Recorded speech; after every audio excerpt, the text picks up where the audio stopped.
नमस्कार दोस्तों। China electronic manufacturing में बहुत आगे है। चाइना को ये इकोसिस्टम बनाने में 30 साल लगे हैं, पर कई एक्सपर्ट का कहना है कि जिस स्पीड से इंडिया में इलेक्ट्रॉनिक मैन्युफैक्चरिंग बढ़ रही है, इंडिया को ये इकोसिस्टम बनाने में सिर्फ 10 साल लगने वाले हैं। इंडिया वर्ल्ड का इलेक्ट्रॉनिक मैन्युफैक्चरिंग हब बनता जा रहा है, स्पेशली मोबाइल फोन में।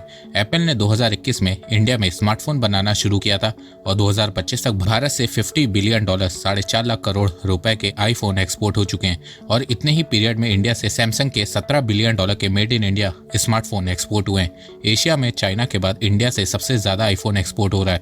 ग्लोबल सप्लाई चेन में इंडिया एक मेजर पावर बनता जा रहा है। और बात सिर्फ एक्सपोर्ट की नहीं है, भारत स्मार्टफोन मैन्युफैक्चरिंग में चाइना के बाद सेकंड लार्जेस्ट मैन्युफैक्चरर बन गया है। यहाँ मैं असेंबली की बात नहीं कर रहा हूँ, स्मार्टफोन बनाने की बात कर रहा हूँ। और आने वाले 5 सालों में 2030 तक इंडिया चाइना को बहुत सॉलिड टक्कर देता हुआ नजर आएगा। अब भारत ये कैसे करने वाला है, आइए जानते हैं। पर उससे पहले आप लोग चैनल को सब्सक्राइब करना बिल्कुल भी मत भूलिएगा। साल 2016 में जैसे ही इंडिया में इंटरनेट सस्ता हुआ, इंडिया में स्मार्टफोन यूजर्स के नंबर तेजी से बढ़ने लगे। चाइनीज कंपनीज की नजर इंडिया पे गई। उन्होंने इंडियन स्मार्टफोन मार्केट के बढ़ते पोटेंशियल को देखा और फिर धीरे धीरे इंडियन मार्केट में सस्ते स्मार्टफोन लॉन्च करने लगे और धीरे धीरे मार्केट को कैप्चर करने लगे। और इसमें सबसे बड़ी गलती इंडियन कंपनीज की थी। इंडियन कंपनीज सिर्फ पैसा कमाने के पीछे भागी। वो चाइना से सस्ते हैंडसेट उठा के इंडियन मार्केट में सेल करने लगी, ना मैन्युफैक्चरिंग में ध्यान दिया और ना ही रिसर्च एंड डेवलपमेंट पे। अब ये चीज चाइना को नजर आई कि इंडियन मार्केट में उनके ही हैंडसेट चल रहे हैं, तो वो इंडियन मार्केट में एंटर हुई। इंडियन कंपनीज स्मार्टफोन पे 20 से 30% प्रॉफिट मार्जिन रखती थी, वहीं चाइना की कंपनी सिर्फ 5 से 10% प्रॉफिट मार्जिन रखने लगी, क्योंकि मैन्युफैक्चरिंग वो खुद ही कर रही थी। तो प्रॉफिट मार्जिन कम रखने से इंडियन मार्केट में एंट्री हुई सस्ते चाइनीज स्मार्टफोन की। और फिर धीरे धीरे चाइना इंडियन मार्केट को कैप्चर करने लगा और इंडिया में चाइनीज स्मार्टफोन इंपोर्ट बढ़ने लगे। पर दूसरी तरफ सैमसंग ने 2018 में नोएडा में मोबाइल फोन की फैक्ट्री खोली और सैमसंग के स्मार्टफोन असेंबल और मैन्युफैक्चर होने लगे इंडिया में। 2017 में एप्पल ने पहली बार इंडिया में आईफोन SE असेंबल करवाया, लेकिन ये सिर्फ इंडियन मार्केट के लिए था, एक्सपोर्ट के लिए नहीं। पर फिर 2020 में पेंडेमिक आया और ग्लोबल सप्लाई चेन इफेक्ट हुई। एप्पल चाइना का अल्टरनेटिव ढूंढ रहा था और 2021 में एप्पल ने इंडिया में असेंबली बढ़ाई और थोड़ी मैन्युफैक्चरिंग भी करने लगा।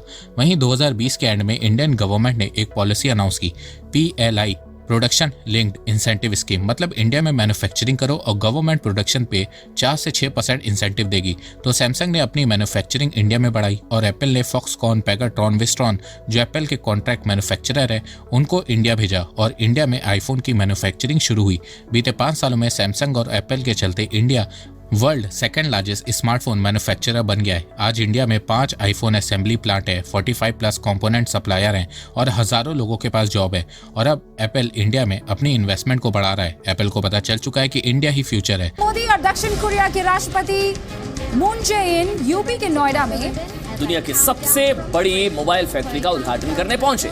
मेक फॉर द वर्ल्ड के तहत भारत में बने फोन सारी दुनिया में निर्यात होंगे। आपने देखा है कि गूगल ने भी हाल ही में ये घोषणा की है कि वो अपने पिक्सल फोन्स भारत में बनाएगा। सैमसंग के फोल्ड 5 और एप्पल के आईफोन 15 पहले ही भारत में बनना शुरू हो गया है। भारत दूसरा सबसे बड़ा मोबाइल फोन बनाने वाला देश बन चुका है। अब आप जानना चाहोगे कि इससे इंडिया को क्या फायदा हुआ है, तो देखो 2021 तक इंडिया में 90% स्मार्टफोन इंपोर्ट हुआ करते थे।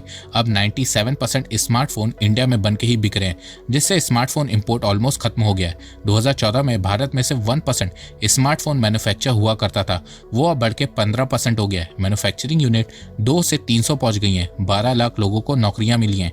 2025 में इंडिया में 30 करोड़ मोबाइल फोन की प्रोडक्शन हुई थी, जिसमें से 25% एक्सपोर्ट हुआ है। पिछले 10 सालों में इंडिया का स्मार्टफोन एक्सपोर्ट 127 गुना बढ़ा है।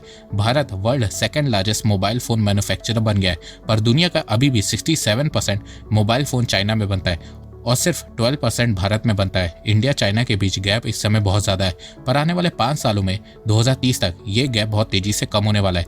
कैसे, मैं आपको इंडिया और चाइना के फिगर से समझाता हूँ। 2030 तक भारत में स्मार्टफोन मैन्युफैक्चरिंग 15 से 50% होने लगेगी और असेंबली 100% होगी। 2025 में भारत में 60 बिलियन स्मार्टफोन प्रोडक्शन हुई थी। 2030 तक ये बढ़ के $180 बिलियन पहुंच जाएगी। एक्सपोर्ट $24 बिलियन से $80 बिलियन तक पहुंच जाएगा और डोमेस्टिक सेल्स $36 बिलियन से $70 बिलियन को क्रॉस करेगी। 2030 तक दुनिया के हर 4 में से एक आईफोन मेड इन इंडिया होगा। ऐसा मैं इसलिए कह रहा हूँ क्योंकि 2030 तक चाइना का स्मार्टफोन प्रोडक्शन और एक्सपोर्ट बहुत धीरे धीरे बढ़ेगा। 2025 में चाइना में $450 बिलियन की स्मार्टफोन प्रोडक्शन हुई थी, भारत से 9 गुना ज्यादा। 2030 तक ये सिर्फ $500 बिलियन तक पहुंचेगी, भारत से 2.5 गुना ज्यादा। 5 साल में गैप कम होगा। वहीं 2025 में चाइना का स्मार्टफोन एक्सपोर्ट $280 बिलियन था, भारत से 12 गुना ज्यादा। 2030 तक एक्सपोर्ट $305 बिलियन के अराउंड होगा। यहाँ पे भी गैप कम होगा। आने वाले 5 सालों में इंडिया चाइना के बीच गैप बहुत तेजी से कम होगा। अब बात करते हैं स्मार्टफोन के कंपोनेंट की, क्योंकि असली खेल यहीं से शुरू होगा। देखो, बीते 5 सालों में इंडिया का स्मार्टफोन इंपोर्ट कम हुआ है, पर कंपोनेंट का इंपोर्ट बढ़ता जा रहा है।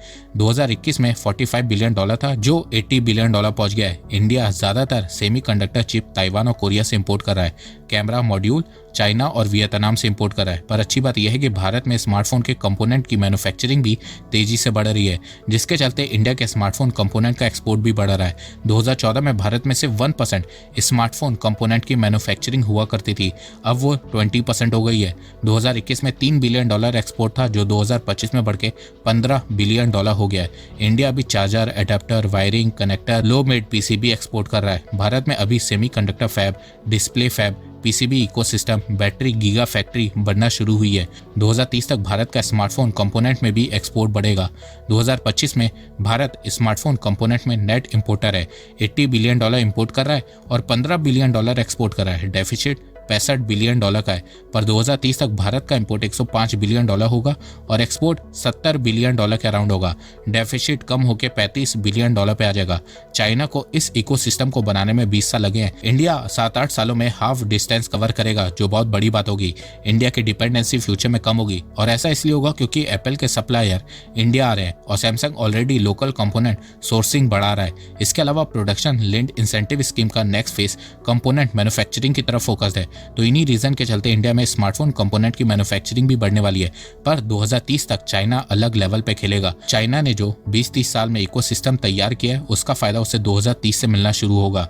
2030 तक चाइना $650 बिलियन के स्मार्टफोन कंपोनेंट एक्सपोर्ट कर रहा होगा, इंडिया से 9 गुना ज्यादा।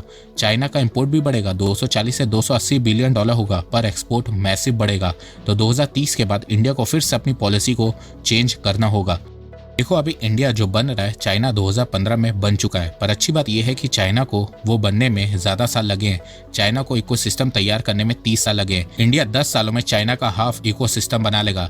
चाइना में साल 2000 से इलेक्ट्रॉनिक मैन्युफैक्चरिंग शुरू हो गई थी। इंडिया में 2021 से कंपनीज आना शुरू हुई हैं, तो अभी इंडिया को सिर्फ 5 साल हुआ है। 2030 तक इंडिया चाइना को टक्कर देने लायक बन जाएगा। तो भारत सरकार ने यहाँ पे अच्छा काम किया है और इसके लिए तारीफ करना जरूरी है, क्योंकि अगर भारत सरकार ने टाइम पे इस पे एक्शन नहीं लिया होता तो आज भी हम चाइना पे 100% डिपेंडेंट होते। तो देखा जाए, पिछले 5 सालों में भारत में मैन्युफैक्चरिंग बढ़ी है और भारत ने उन लोगों को गलत प्रूफ करके दिखा दिया जो कहते हैं कि भारत में मैन्युफैक्चरिंग नहीं हो सकती है।